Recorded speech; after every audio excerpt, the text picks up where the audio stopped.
क्या दिया गया बाबू की पंडित प्रताप नारायण मिश्र के लेखक हैं, यानी कि पंडित प्रताप नारायण मिश्र कब के लेखक हैं, किस युग के लेखक, हमें ये बताना है इसका। तो इसका जो राइट आंसर हो जाएगा भारतीय युग के लेखक हमारा कौन सा, बी वाला ऑप्शन राइट हो जाएगा। फिर दूसरा क्वेश्चन दिया गया है कीर्ति कंकाल के लेखक हैं, कीर्ति कंकाल के जो लेखक है जयशंकर प्रसाद जी हैं, हमारा कौन सा, ए वाला ऑप्शन राइट हो जाएगा। जितना भी क्वेश्चन बता रहे सभी मोस्ट इंपॉर्टेंट क्वेश्चन इसको दिमाग में फिट कर लीजिएगा बाबू। और तीसरा क्वेश्चन जो दिया गया हमारा कि सूरज का सातवां घोड़ा हिंदी साहित्य में कौन सी विधा है, यानी कि विधा बताना है। तो ये धर्मवीर भारती जी का है। विधा की बात की जाएगी तो क्या है, उपन्यास विधा है। क्या है, उपन्यास विधा है, हमारा कौन सा, बी वाला ऑप्शन इसका राइट हो जाएगा। ठीक है, फिर अगला क्वेश्चन देख लेते हैं। अगला क्वेश्चन कह रहा है कि आचार्य रामचंद्र शुक्ल एक है, यानी कि एक क्या है, हमें ये बताना। तो आचार्य रामचंद्र शुक्ल एक आलोचक है। क्या है, आलोचक है, सी वाला हमारा ऑप्शन राइट हो जाएगा। फिर पांचवा क्वेश्चन दिया गया है कि हंस पत्रिका के संपादक है, यानी कि हंस पत्रिका के संपादक कौन है। तो मुंशी प्रेमचंद जी हैं। मुंशी प्रेमचंद जी का क्या है, उपन्यास है। विधा जो पूछा जाएगा उपन्यास बता देंगे। ठीक है, हमारा अगला क्वेश्चन दिया गया क्या, जो 6 वाला क्वेश्चन, निम्न में से रीतकाल के प्रमुख दो कवि कौन से, हमें ये बताना है। तो बिहारी हैं, पद्माकर हैं, यानी कि हमारा सी वाला ऑप्शन इसका राइट हो जाएगा। ए और बी दोनों हो जाएगा। ठीक है, जितना भी क्वेश्चन बता रहे हैं सभी मोस्ट इंपॉर्टेंट क्वेश्चन है बाबू, इसको दिमाग में आप लोग फीड कर लीजिएगा, यानी कि आप लोग इसको अच्छे तरीके से समझिएगा। 7वां क्वेश्चन दिया गया निम्न में से रीतकाल की काला अवधि है, यानी कि रीतकाल की समय सीमा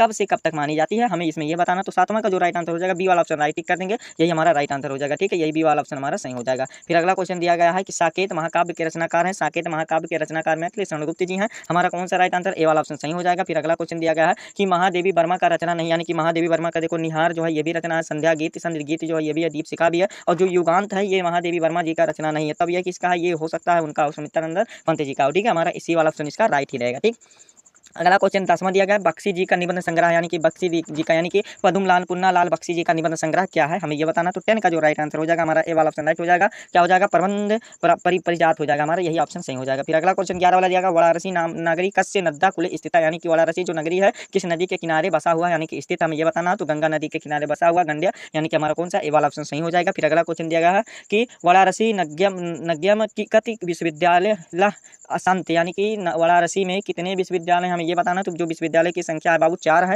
लेकिन आप लोग का 4 तो ऑप्शन में दिखाई नहीं दे रहा है, तो इसमें क्या 5 ही राइट टिक कर देंगे, यही राइट माना जाएगा। ठीक है, 5 या 3 तरह पे मार देंगे, 4 आप लोग का उसमें विद्यालय है वाराणसी में, तो इसमें ऑप्शन में नहीं है, तो आप लोग एक बार टीचर से भी संपर्क कर सकते हैं, तो 5 या 3 लगा देंगे, यही राइट माना जाएगा। फिर अगला क्वेश्चन दिया गया है कि करोड़ रस का अस्थायी भाव होता है, करोड़ रस का अस्थायी भाव शोक होता है, यानी कि बी वाला हमारा ऑप्शन सही हो जाएगा। फिर अगला क्वेश्चन 14 वाला दिया गया है कि निम्नलिखित पंक्तियों का अस्थायी भाव लिखिए, और क्या लिखना है, देखिए हमारा वाक्य क्या दिया गया है कि चहुदिशी कान्हा कान्हा कहीं ठेरत आंसुअन बहत बनारे, यानी कि इसमें कौन सा है, हमें ये बताना है। तो देखो आंसू की बात आ जाएगी ना, तो इसमें शोक यानी कि करुण वेदना उत्पन्न हो रही है, आ वाला ऑप्शन हमारा सही हो जाएगा इसका। फिर अगला क्वेश्चन दिया गया है कि पीपर पात सरिस मन डोला उपयुक्त पंक्ति में अलंकार है, तो इसमें उपमा अलंकार है, यानी कि इसमें उपमा अलंकार है। 15 का ए वाला ऑप्शन हमारा राइट हो जाएगा। ठीक है, फिर अगला क्वेश्चन 16 वाला दिया गया रोला के प्रत्येक चरण में कितनी मात्राएं होती हैं, 16 मात्राएं होती है, ए वाला ऑप्शन हमारा इसका भी सही हो जाएगा। फिर अगला क्वेश्चन 17 वाला दिया गया है कि निम्नलिखित में से उपसर्ग रहित है शब्द कौन सा है। तो सुरेश जो है ये उपसर्ग रहित है, हमारा कौन सा, ये डी वाला ऑप्शन इसका राइट हो जाएगा। फिर अगला क्वेश्चन दिया गया 18 वाला कि हिंदी में कुल कृत्य प्रत्ययों की संख्या होती है, कितनी होती है, 28 होती है,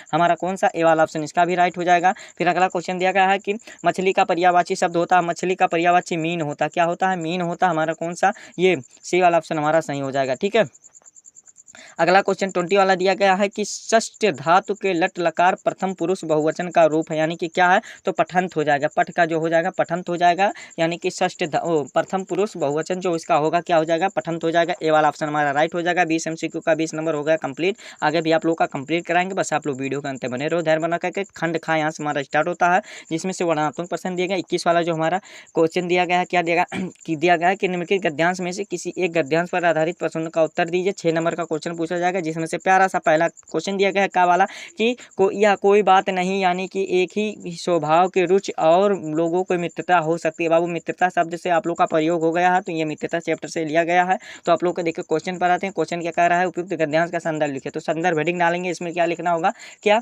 कि प्रस्तुत गद्यांश हमारी पाठ्य पुस्तक हिंदी के गद्य खंड में मित्रता नामक पाठ से या अध्याय से लिया गया है, जिसके लेखक कौन, आचार्य रामचंद्र शुक्ल लीजिए बाबू। 2 नंबर आप लोग का बेल कंप्लीट हो जाएगा। फिर अगला क्वेश्चन क्या दिया गया है कि गद्यांश के रेखांकित अंश की व्याख्या कीजिए। आप लोगों को इसको स्वयं से तैयार करना है, तो ये वाला भी कर लीजिएगा तैयार। फिर दूसरा क्वेश्चन क्या दिया, तीसरा क्वेश्चन सा वाला दिया गया है कि व्यक्ति एक दूसरे को क्या देखकर आकर्षित होते हैं, यानी कि तो व्यक्ति एक दूसरे को उनके गुणों को देख करके आकर्षित होते हैं। बस इतना लिख दीजिएगा। 6 नंबर आप लोग का कंप्लीट होगा कब, जब आप लोग स्वयं से एक रेखांकित अंश आप लोग देखिए बना करके भी लिखेंगे, तब बताना हमारा काम है, इसको भी करेंगे तब आप लोग का 6 नंबर बेल कंप्लीट हो जाएगा। ठीक है, आप लोग को बताना हमारा काम है, तैयार करना आप लोग का काम है। इसमें अथवा करके भी आप लोग को दिया जाएगा, और यानी कि ऑफर आप लोगों के लिए क्या दिया जाएगा इसमें। दूसरा खा वाला जो दिया गया अश्वारोही पास आया ममता ने, यानी कि ममता चैप्टर से लिया गया, जिसके लेखक कौन है, वो जयशंकर प्रसाद जी। हाँ, तो इसमें भी सभी क्वेश्चन का आप लोग आंसर तैयार कर लीजिएगा, ठीक है, किसी एक को। ठीक, 22 वाला क्वेश्चन देखिए, निम्नलिखित पद्यांश में से किसी एक पद्यांश का आधारित प्रश्नों के उत्तर दीजिए। 6 नंबर का क्वेश्चन है, तो इसको वाला भी देखिए क्या दिया गया। उदित उदगिर मंच पर रघुवर बाल पतंग, बिकसे संत सरोज सब हर्षे लोचन भिरंग। यानी कि आप लोगों का ये वाला, यानी कि आप लोगों का ये कहाँ से लिया गया है, आप लोग को गोस्वामी तुलसीदास जी वाला है, तो इसको भी आप लोग को अच्छे तरीके से तैयार कर लीजिएगा। अथवा करके भी दिया गया है क्या, देखो श्री कृष्ण वाला दिया गया, ऊधो मोहि बिरज विरासत नाही, यानी कि इनका मन नहीं लग रहा, गोपियाँ कह रही हैं ऊधो जी से, तो ये श्री कृष्ण जी से लिया गया है, तो इसको भी आप लोग को स्वयं से इसको तैयार कर लेना, ठीक है, जिसमें क्वेश्चन दिए गए हैं।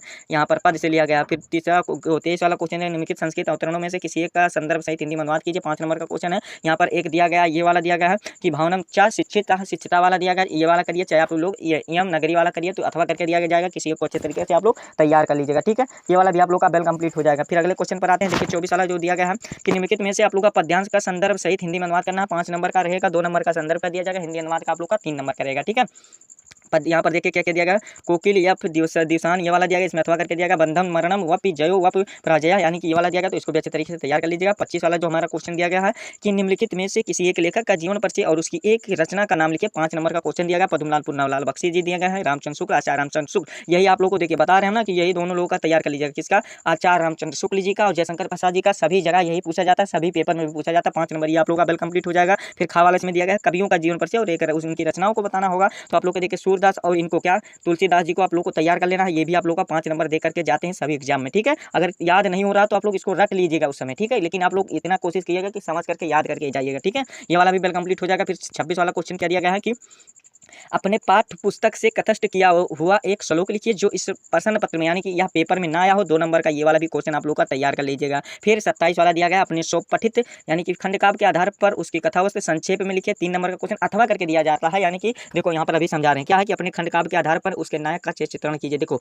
अपने खंड काव्य यानी कि जो आप लोग को जनपद में पढ़ना होगा, जैसे कि मुक्ति दूत है, ज्योति जवाहर है, इत्यादि है, आप लोग का जो भी श्रवण वाला है, जो भी है, उनको आप लोग को जो डिस्ट्रिक्ट में जिनका होगा, जो जनपद में पढ़ना अनिवार्य रहेगा, वो आप लोगों को इसको अच्छे तरीके से तैयार कर लेना और किसी एक क्वेश्चन का आंसर आप लोग को दे देना है, 3 नंबर ले लेना है, ठीक है।